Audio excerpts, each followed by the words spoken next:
Ladies and gentlemen, we'll grab your attention for just a second. If you could find a seat. It's a capacity crowd, and I'd expect nothing less with a cruise like this, the Gallipoli Cruise 2015. Well, welcome along here to North Terrace. My name's Cozzy from Channel 9. I'm your host today. We're doing some filming here for some the DVD for the cruise and some other little bits and pieces. And I'll also be coming along on the cruise with you guys. It is going to be a fantastic cruise. It's just unbelievable. The more and more time you spend looking at this, it just gets better and better. So are we all excited? Are we all pumped and happy? Yeah. Go Richmond. I've been chatting to a few of you so far, and it's amazing the stories of how it came to be to actually end up on this cruise. Hands up the people here that are what I like to call, you know, my gig's a travel. I have a travel show on Channel 9 called South Aussie with Cozzy, and it's all about different types of people. And some people are those that are the organisers. They're the ones that say, come on, let's do this. And then there's the others that go, oh, I'm not sure. So who were the organisers? Who said, come on, let's do this? Yeah, there they are. Yeah, good. And who are the ones that went, oh, okay, if it'll shut you up, I'll go. Yes, good. It's pretty exciting because there's some great milestones that are happening on the cruise for you guys. It's Lindsay, isn't it? You're turning 50? 60? You're turning 60, and your partner's turning 50 the day we leave. Wow, give her a round of applause. 50 and 60, well done. That's super. So basically the first day you turn 50. Oh, look, I'll speak to Shane. What we might do is throw a massive black tie ball just for you, and we'll do that. It's kind of the service we give here at Gallipoli Cruises. Anyone else got milestones that's happening? Any anniversaries or anyone getting divorced on the cruise?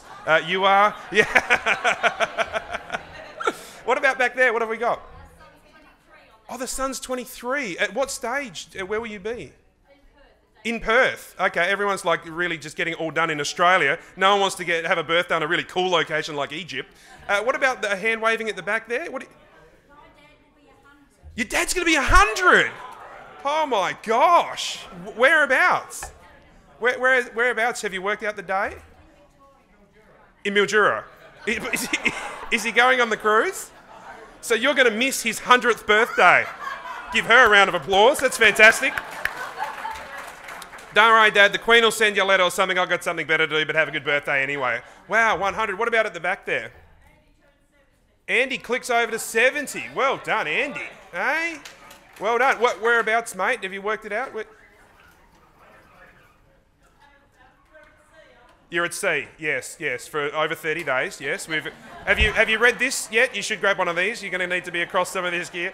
Look, it's going to be fantastic. And these events, and I know you've probably already been to a couple of these, it's all about getting to know each other. So, we are going to become quite close. It's a long time at sea, and there's a few changes. We're not actually going to stop anymore. So it's going to be actually on board the whole time. No, it's not. So it's all about getting to know each other. So maybe just turn to the person next to you, break the ice a little bit. Just a quick hello to the person on that side. You probably already know him. Hello to the person on that side. There we go. Oh, it sounds like you've known each other for years. All right. You got 35 odd days to talk. You can talk later on. Interestingly enough, we just spoke to a gentleman who's going to be turning 70. I spoke to a lady who's got a little baby Harper up the back there. Bring Harper into the middle a bit. Little Harper's 4 months old, was it? I think she could be the youngest person on the boat. So we're looking for a nanny if anyone's out there that's... So... That's good. All right, well, look, let's kick this off. Let's get you guys up to speed with what's going on. We want to fill you in with some more info. And what I'm going to do is I'm going to get Brooke here to talk. Brooke's from Allianz. She's going to tell you guys, and this is very important, how not to get sick on a cruise and how to avoid illness in the lead up to a holiday and whilst you're on the holiday. So it's super important. I think we'll give Brooke a round of applause. We'll get her up here to say a quick good day. Thank you, and good afternoon, everybody. I can just feel the excitement in the room. You guys are so lucky to be going on such an amazing trip. My name's Brooke, and I'm a registered nurse and team leader for Allianz Global Assistance. So Allianz underwrites CHI insurance, and we provide the medical and travel emergency assistance for that policy. So I'm here today just to discuss with you things that you can kind of think about before you go on the trip, just to prevent illness and injury from, I guess, ruining your holiday. So Just simple things that you can kind of think about. The most important thing you can do before you go away is go and visit your GP, particularly if you've got chronic illnesses that need to be managed. You need to discuss with your GP things that you can do to basically reduce the risk of anything occurring on the trip, and that's just simple things, making sure you've got enough medication to last you for the entire trip. Making sure all your medication is clearly labelled, just so you have no problems getting through customs, and when the ship sails you've got it all ready to go. You also need to make sure you keep your medications in your hand luggage. If your bags are lost or delayed for whatever reason, you have them with you ready to take. Also discuss with your GP the different time zones that you'll be travelling in. So if you've got medications that you need to take every day at the same time, that you can kind of adjust that. Particularly with diabetic patients, and there's a brochure that's actually going to be on the table outside as you leave, and it's kind of got a summary of what I've spoken about today. But diabetic patients need to make sure that you've got all your insulin, your blood glucose check, all the little strips that you put into that as well, just to make sure you've got enough again for the whole trip, and that you've got the right means to transport your insulin. So it obviously needs to be cooled in a fridge, so that you've got the capacity to travel with that, and when you get to the ship, making sure that you can store it in the fridge, or otherwise using the medical centre for that. So specifically for the cruise, there's certain things that obviously you're at a bit of a higher risk when travelling with seasickness. That's something that's easily preventable. So if you've suffered seasickness in the past, or if you've never been on a ship before and there's a possibility it might occur, just get some medication over the counter from the pharmacy just so it's ready to go. There's obviously not obviously, you guys might not be aware that the most common medications for seasickness can cause drowsiness, so just bear that in mind when you're walking around the ship, particularly if the waters are a bit rougher than normal. You're at high risk of falling if you're obviously a bit drowsy, but keeping well hydrated. If you are sick, be careful with drinking alcohol if you are feeling a bit nauseous, and eat bland foods that can help settle your stomach a bit. So simple things. Again, it's on the brochure out there, so you can keep it with you, and just kind of, it can jog your memory with things that you can do if you are feeling sick. Also, and as I mentioned, risk of falling. When the seas are rough, you are at a greater risk of falling. So just hold on to the handrails when they're available. Be careful around the wet areas around the pool, and if you do use a walker or a stick, continue to use that at all times throughout the ship. And unfortunately it's the case when there's a large number of people in a smaller environment, but you are at a greater risk of any kind of outbreaks, gastro outbreaks or respiratory problems. So just the main thing you can do to prevent it is hand washing. There's hand sanitizer all around the ship, particularly at the buffets, so just use it. Even carry a small one before you go, so you got it ready to go, and just wash your hands before you eat. That's one of the main things you can do to prevent getting sick. Stick to bottled water when you can. Avoid ice cubes. Eat meat that's been fully cooked. Avoid unwashed fruit and vegetable. And speak with your doctor again about taking with you just some not preventative, but something so you've got something ready if you do have symptoms for gastro, and some antibiotics. So they're just simple things you can do to try and prevent some of the more common illnesses that you might incur on the ship. Most of you have got travel insurance with CHI, and if you do have any concerns, you can call into the office where I work, and there's always a nurse available to discuss any kind of symptoms that you've got or wish to just run by us. So I'm not biased, but if you don't have insurance, it's one of the most important insurances you can take out. And before you go, just to kind of get organised with that kind of thing, print out your policy details. Even give a copy to a family member or a friend before you go, including the emergency phone numbers. Store them somewhere accessible, particularly like in your hand luggage when you're travelling, if something happens when you're at a stopover on your way there. Make copies of your passports as well. Leave copies with your family and friends. But basically, you guys will have an amazing time. It's going to be a great trip. And if you've got any concerns, just give us a call. And if you are insured with CHI, and just take on board these simple things that you can do to prevent getting ill. You don't want to ruin such an amazing trip. So has anyone got any questions?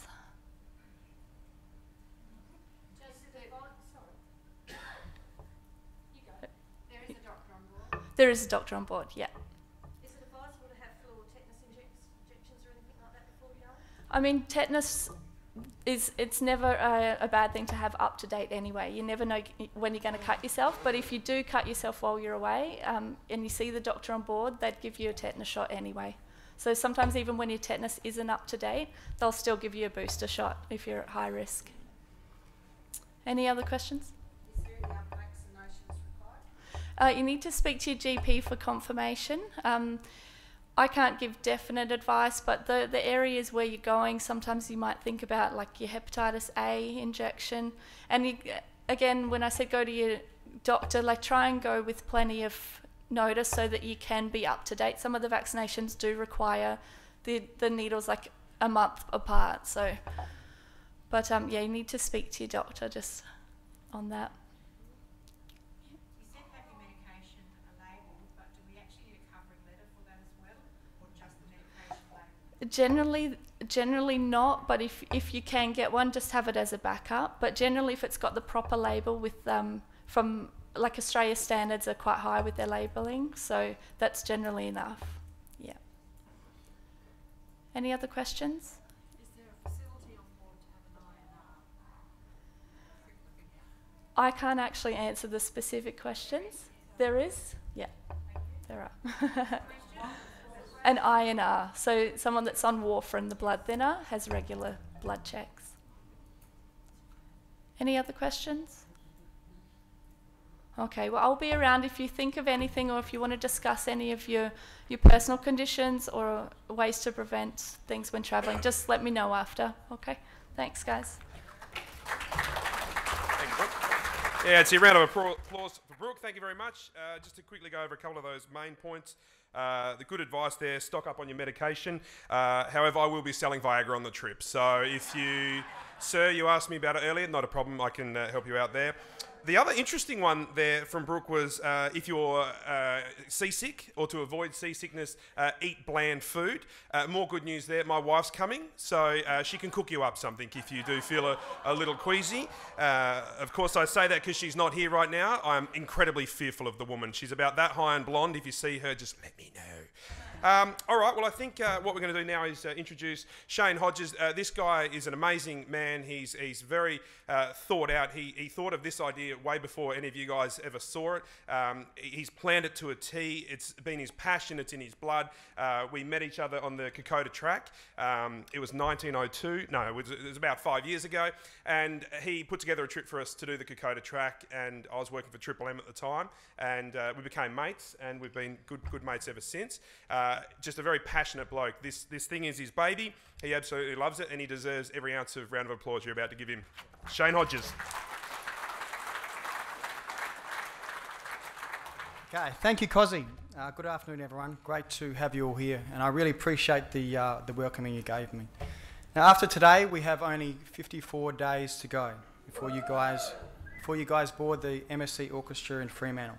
So time is really going so fast. It was over 5 years ago since I actually came up with this idea, and over 4 years ago before our first booking. So the countdown is really on right now.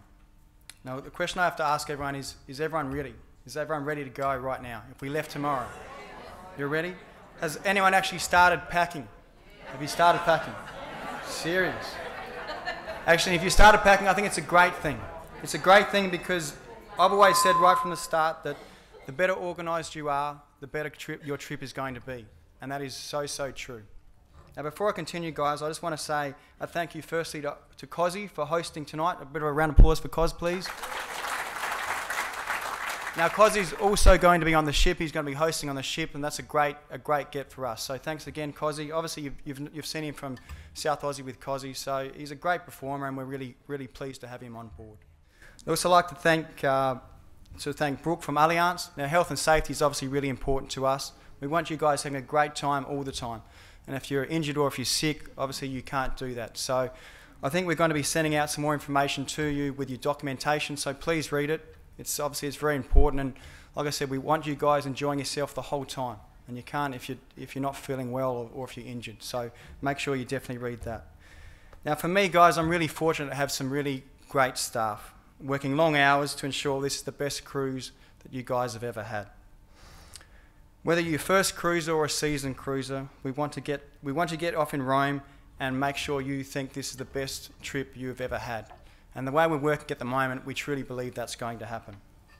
Now, there's so much organisation that we've already done for this cruise, including boarding in Fremantle, disembarkation in all the city ports, the black tie event, which is a massive event just in itself, visiting the battle sites at Gallipoli, which we know we have to get absolutely perfect for you, the shore excursions, the entertainment on board, the ANZAC Day commemorations, which we know we need to definitely get that perfect, whether the live feed and when we have our own ceremony, the merchandise, the Rome extensions, the flights, the pre and post accommodation, and the list goes on, guys. There's just so much information, so many things we have to do to get ready for you. What I can say is I'm very happy with the way we've prepared so far, and a full confidence that everything is going to be absolutely amazing for you all. Now, at the end of last year, I took some key staff, including the stage production, our security, media, customer service, and our programming, all came with me onto the ship, onto the MSC Orchestra to finalise all our activities. We met with the captain, who was going to be the captain when it actually arrives in Fremantle, and many of the officers. So what I want to do now is just show you a quick video of what we did there.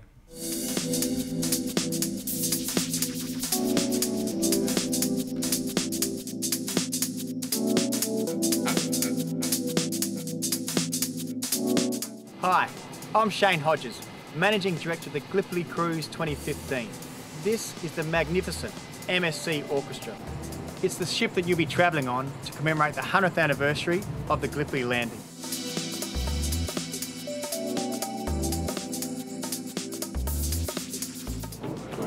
The orchestra was christened by the famous movie star Sophia Loren and combines timeless elegance with cutting-edge technology. Come and take a look. From the Covent Garden Theatre and spacious dining areas to the stylish bars, lounges and casino, the orchestra is music to every passenger's ears. The ship has just completed a major refurbishment to make everything just right for the MSC Line's history-making first ever cruise from Australia.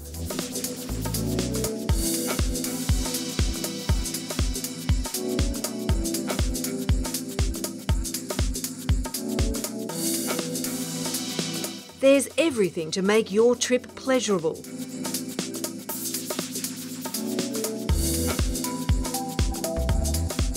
Superb pools and spas, places to indulge yourself.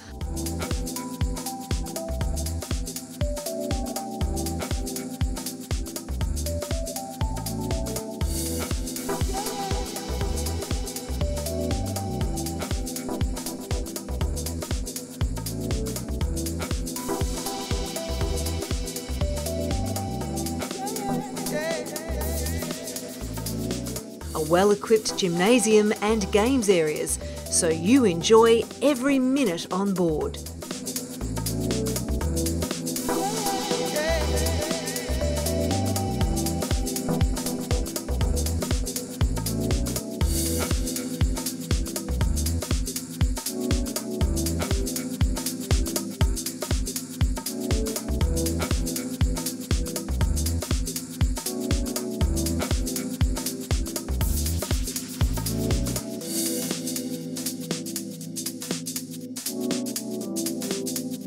Here on the top deck of the orchestra is where we will hold the Black Tie Welcome Concert on the 27th of March, compared by Bert Newton and featuring some of Australia's most legendary performers.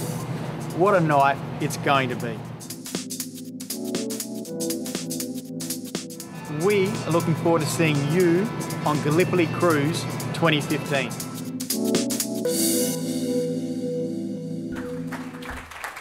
Thank you guys, very exciting, isn't it? And I've actually been on a fair few different cruise ships, and MSC, obviously I'm being a bit biased, but MSC do have the most amazing ships. Not just their ships, the luxury they have on board, the food, everything is fantastic. And obviously having 2,800 Australians on there as well is going to be a pretty great time. There was one thing I did want to note is there's not a water slide on our ship. So kids, I'm sorry, there is no water slide. But guys, there's a few things in this PowerPoint presentation they want to go through. They're key things that people have asked us about, and we're going to go through them right now.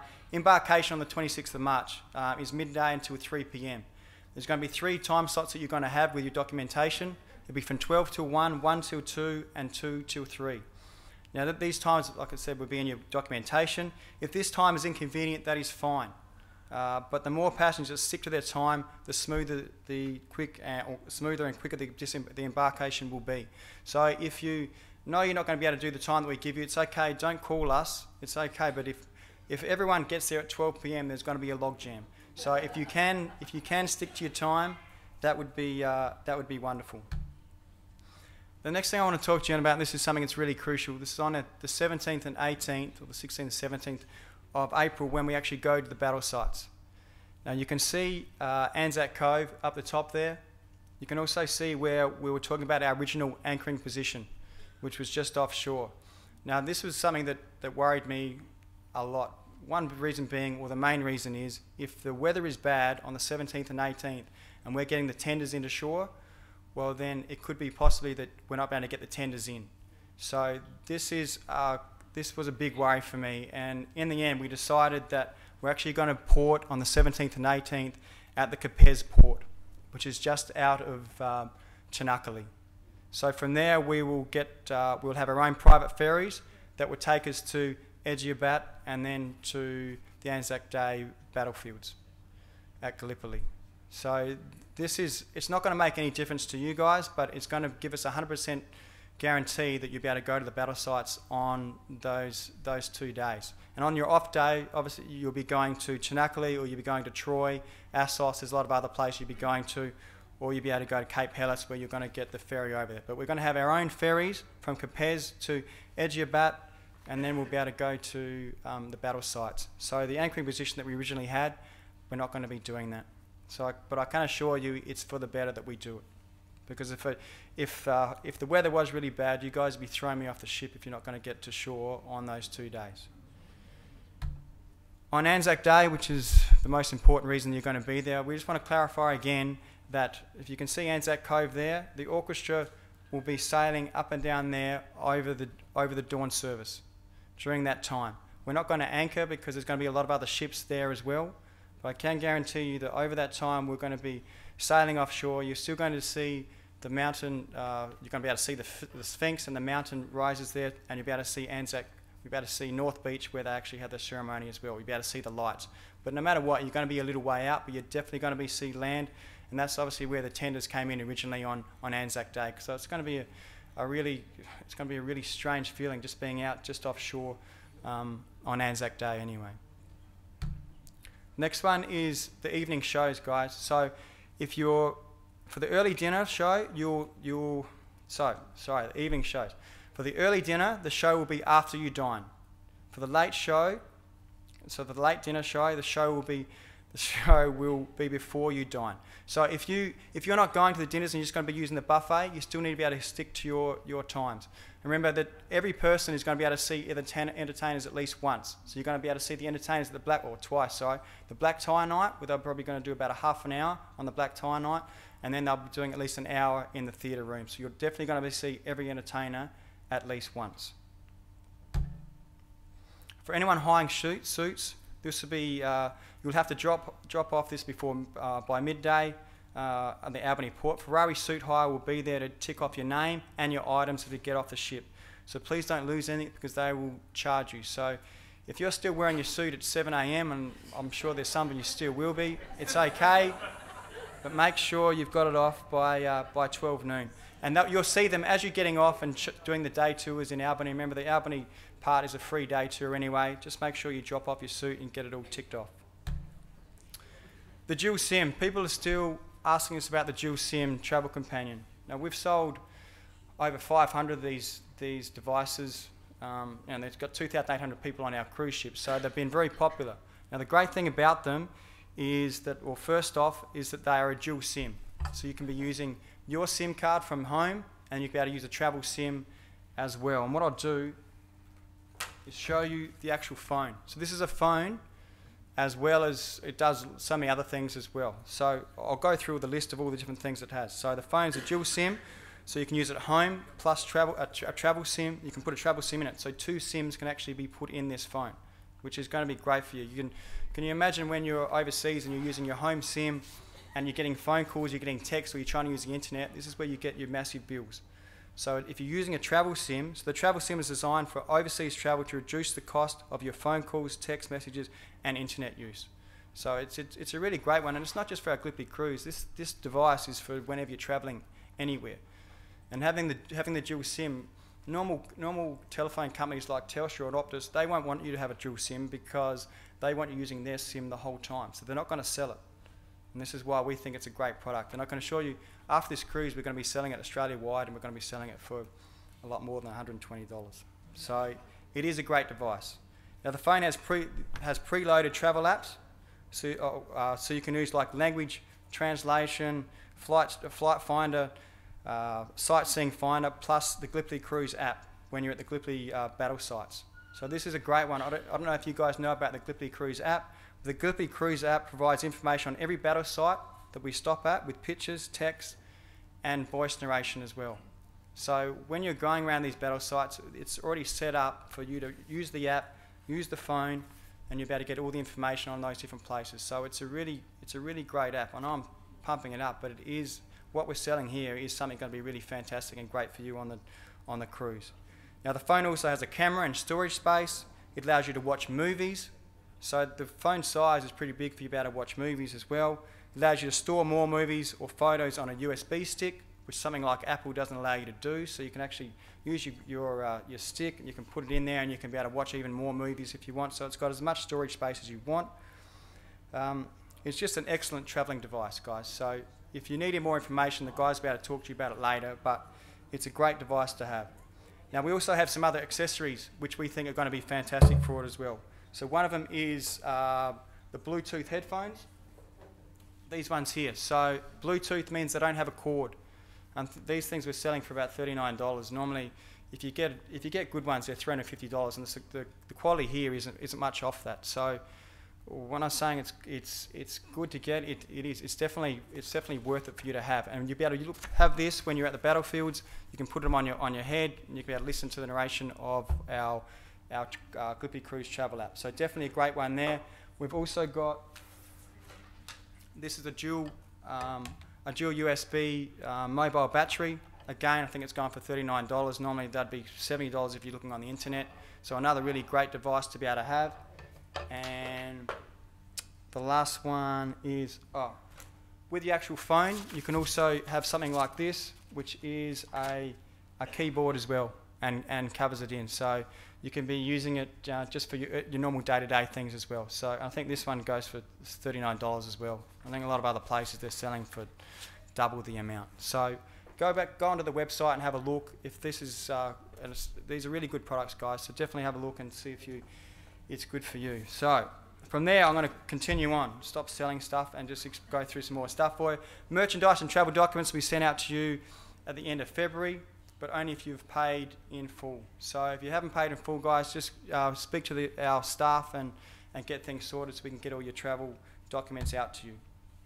Now, on the 17th and 18th of April, when we're at Capes Port near Chinakali, passengers will have the opportunity to drop off pens, pencils and colouring in books, which will be donated to schools and orphanages in the local areas. Now, a Turkish tour guide or tour operator will present this to schools and orphanages, and we will place these photos on our Facebook page. So on the 17th and 18th, when we're at Capes Port, you'll be able to get off and you'll be able to drop some of those things off, because we've had lots of people asking how they can help the local community well, this is how you'll be able to do it. The last thing I want to speak to you guys about is Legacy. Legacy will be the charity for the Gallipoli Cruise. This is the one that we're going to support. Now, Legacy is dedicated to caring for families of deceased and incapacitated veterans. Today, Legacy's caring and compassionate service assists over 90,000 widows and 1,900 children and dependents with disability. On ANZAC Day, passengers will have the opportunity to donate with forms we will make available. You will have to put down your amount you're going to donate and your credit card details, and we will announce the amount raised the following day.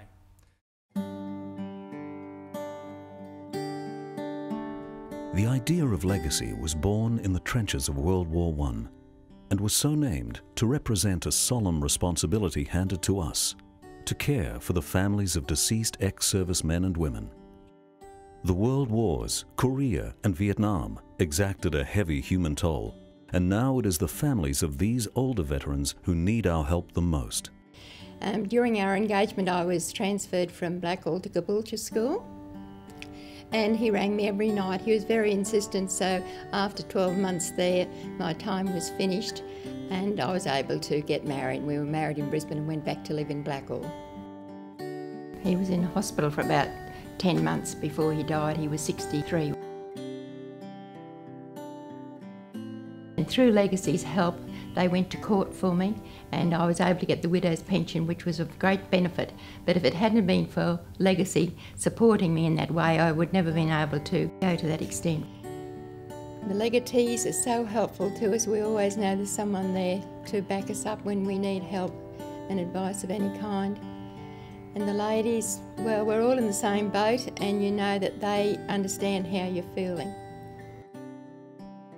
Advocating for pensions, providing safety and security, relieving financial hardship, combating social isolation and providing medical and respite care. The demand on Legacy's services is a heavy one that continues to grow.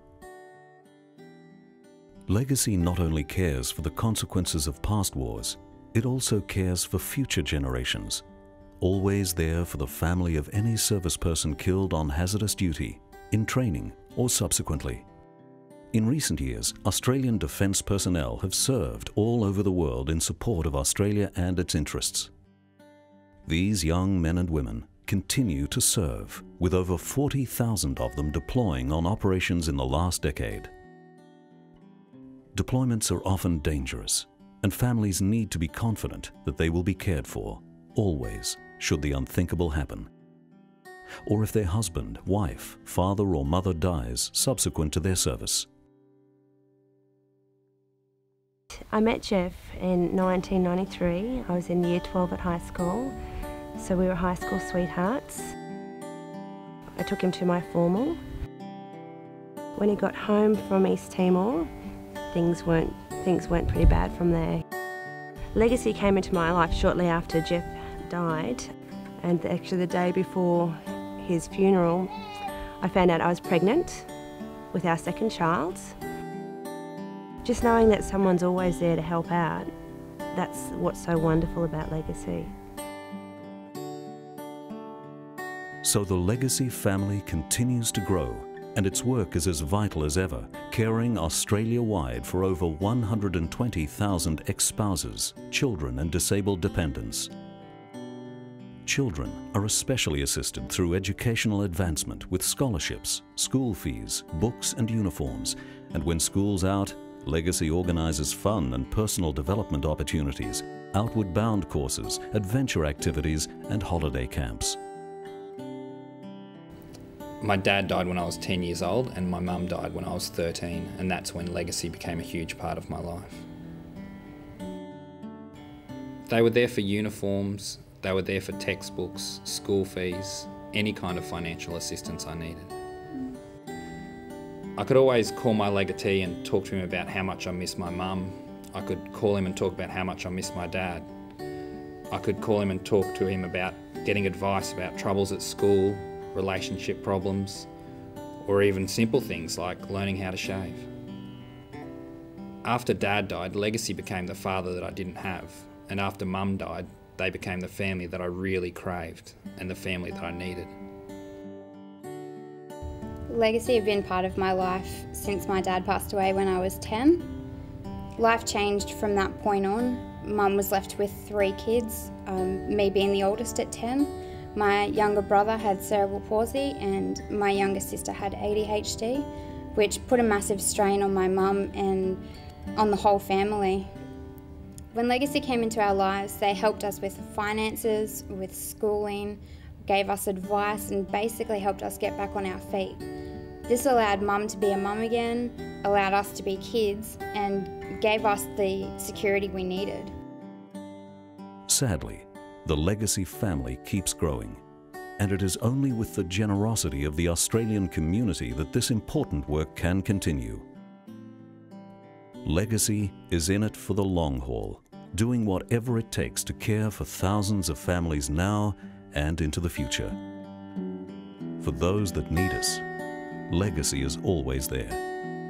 Always.